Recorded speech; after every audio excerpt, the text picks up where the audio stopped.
तो वो रिजल्ट हम आज इंशाल्लाह देखेंगे। सबसे पहला रिजल्ट, और वो ये है कि जब मर्द और औरतें साथ में हैं किसी भी एनवायरनमेंट में, जब औरतें अपनी खूबसूरती को जाहिर कर रही हैं, अपनी ब्यूटी को डिस्प्ले कर रही हैं, तो ये जो अट्रैक्शन है, उस अट्रैक्शन से रिजल्ट क्या आएगा? रिजल्ट ये होगा, या तो कंसेंट के साथ कुछ चीजें स्टेप बाय स्टेप आगे बढ़ेगी। पहले बातों से मजाक होने लगा, मजाक के साथ थोड़ा घूमना शुरू हो गया, घूमने के साथ हाथों में हाथ मिलाकर के कुछ बातें होनी शुरू हो गई, बातों से मिलने से आगे बढ़ते बढ़ते बढ़ते एक चीज बढ़कर एक अडल्ट्री, फॉर्निकेशन, जिना, ये स्टेज तक बात पहुंच जाती है। Affairs, relations outside marriage, extra marital affairs, वहां तक बात पहुंचती है। और वो जो बात पहुंचती है उसके बहुत सारे खतरनाक अंजाम होते हैं।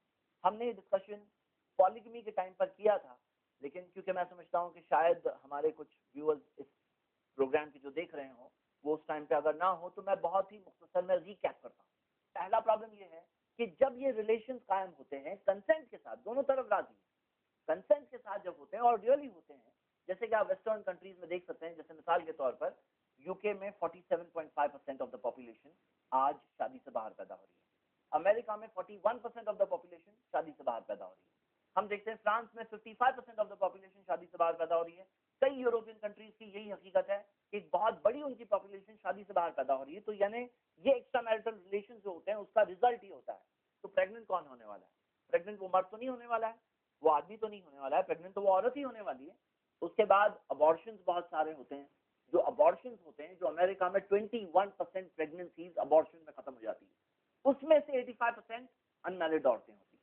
तो अबॉर्शन के तरीके से गुजरना होगा और इसको गुजरना होगा। कोई कहेंगे कि अगर प्रोटेक्शन या पिल्स वगैरह, तो पिल्स के सारे सारे जो एस्टैब्लिश प्रूवन साइड इफेक्ट्स है वो कौन बर्दाश्त करेगा? वो मर्द तो नहीं बर्दाश्त करेगा, वो औरत बर्दाश्त करेगी। उसे अबॉर्शन से गुजरना पड़ता है, उसका ट्रॉमा उसे गुजरना पड़ेगा। और मान लीजिए जैसे मिसाल के तौर पर बच्चा पैदा होता है, और जैसे कि अमेरिका के अंदर कितनी बड़ी पॉपुलेशन, या ये वेस्टर्न कंट्रीज की मिसाल इसलिए दी जाती है, कुछ लोग कहते हैं बार बार अमेरिका अमेरिका आप क्यों कर रहे हैं? इसकी फैक्ट ये है कि यहाँ और सारी ये कंट्रीज में जो मॉडल है, जो आइडियल है, जिससे बिल्कुल तमन्ना कहा जाता है कि ऐसा बन जाए, बल्कि यहाँ का कल्चर बिल्कुल डिफरेंट है, वो उसी तरफ बढ़ रहा है और बढ़ाने की कोशिश की जाती है। कई बार ऐसा होता है कि कोई चीज माशरे और सोसाइटी में बुरी समझी जाती है, पहले स्क्रीन पे लाया जाता है, स्क्रीन पे लाकर प्रोग्राम्स के जरिए, फिल्मों के जरिए इसकी एक सोशल एक्सेप्टेंस क्रिएट की जाती है। उसके अंदर जो शॉक वैल्यू है उसे खत्म कर दिया जाता है। उसके बाद में सोसाइटी में वो जब दिखेगा तो इतना प्रॉब्लम नहीं होगा, क्योंकि ऑलरेडी स्क्रीन पे देख चुके हैं। इस तरह से एक एक्सेप्टेंस क्रिएट की जाती है उसी कल्चर की। तो जिस तरफ जा रही है ट्रेन, तो वहां वो जो डेस्टिनेशन है, वहां अंजाम क्या है, वहां रिजल्ट क्या है, वो हम देख रहे हैं कि वहां पर रिजल्ट ऑलरेडी क्या आ चुका है, वो हम देख रहे हैं। तो हम देख रहे हैं वहां ये सारे रिजल्ट है। अमेरिका के 25% घर ऐसे हैं, 1/4, 25%, यानी कि 3,30,00,000 ऐसे घर हैं जिसके अंदर एक सिंगल मदर अपने बच्चों के साथ सारे घर के अखराजात, बच्चों की अपब्रिंगिंग भी कर रही है, क्योंकि बाप तो छोड़ के जा चुका है, बच्चों को संभाल रही है, बच्चों के अखराजात संभाल रही है, फाइनेंशियल एक्सपेंसेस संभाल रही है, उनका इमोशनल, उन्हें साइकोलॉजिकल, उन्हें फिजिकल, हर एतबार से वो माँ बाप का भी रोल प्ले कर रही है और उन सबकी जिम्मेदारी संभाल रही है, क्योंकि बाप तो जा चुका है। तो हम ये कह रहे हैं कि ये चीज शुरू कहां से हुई थी और खत्म कहां हुई? It's a double burden. उसे सारी वो रिस्पॉन्सिबिलिटीज, और हम देखते हैं कि औरतों को बाय नेचर इमोशनल बनाया गया है, जो अपब्रिंगिंग के लिए बहुत जरूरी है। और वो इमोशनल, उसका नेचर जो है, वो उसको वहां वो जिम्मेदारी भी अदा करनी है, आउट ऑफ हाउस की जिम्मेदारी भी उसे ही अदा करनी है। तो हम देख रहे हैं कि व्हाट इज द रिजल्ट, ये शुरू कहां से हुआ? ये जो बच्चे पैदा हो गए, जो वो माएँ संभाल रही है, जो 3,30,00,000 घर ऐसे हैं, और वो सारे बच्चे, जो बच्चों को पता नहीं कि उनके वालिद कौन है, या पता हो भी तो लीगली क्लेम नहीं कर सकते, या वो बच्चे जिन्हें विरासत में कोई हक नहीं मिलने वाला, क्योंकि कोई लीगल वारिस नहीं वो अपने फादर के। तो इतने सारे बच्चे डिप्राइव हो गए हैं अपने फादर की इनहेरिटेंस से, और सारे वो जो सोशल स्टिग्मा के साथ जीना पड़ता है, जो हम देखते हैं। और बच्चों के साइकोलॉजिकल डेवलपमेंट, उनके परफॉर्मेंस, उनकी ग्रोथ के अंदर भी ये प्रॉब्लम है। और वो औरतों का जो एडवांटेज उठाएगा कोई, तो कब तक उठाएगा? वो औरतें अगर कहें कि हाँ आज ये हैं, आज फला वो हो गया, इसके बाद उसके साथ रिलेशन है, उसके बाद लिव इन रिलेशनशिप उनके साथ हो गई, तो हम कहते हैं कब तक लोग इंटरेस्टेड होंगे उस औरत में? तब तक इंटरेस्टेड होंगे जब तक वो ब्यूटीफुल है, जब तक वो यंग है।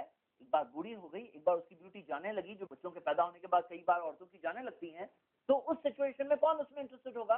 तो हम देख रहे हैं ये पूरा का पूरा सिस्टम हकीकत में, शुरुआत तो ये हिजाब उतारने से हुआ, शुरुआत तो इंटरमिंगलिंग से हुई, शुरुआत तो वो ब्यूटी को डिस्प्ले करने के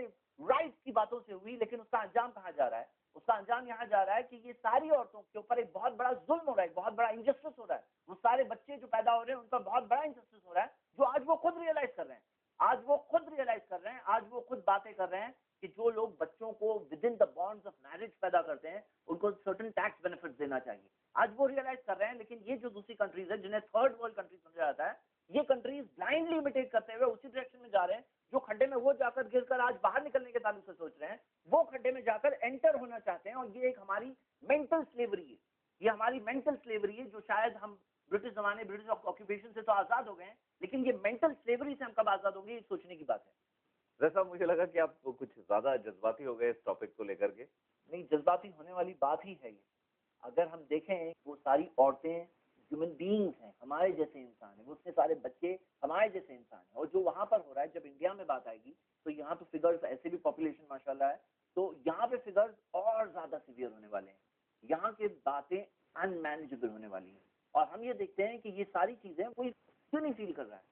कहाँ वो सारे ह्यूमन राइट्स वाले हैं जो ह्यूमन राइट्स की बातें करते हैं, उनको ये क्यों नहीं दिखाई देता है कि इतनी सारी औरतें, इतने सारे बच्चे डिप्राइव हो रहे हैं, ये बाप के प्यार से डिप्राइव हो रहे हैं, वो सारी जिंदगी की खुशियों से डिप्राइव हो रहे हैं, जो चेस्टिटी में है, और जो ये सारे सिस्टम में जाकर वो खुद इतने सारे प्रॉब्लम्स में अपने आप को, आने वाली पीढ़ियों को डाल रहे हैं।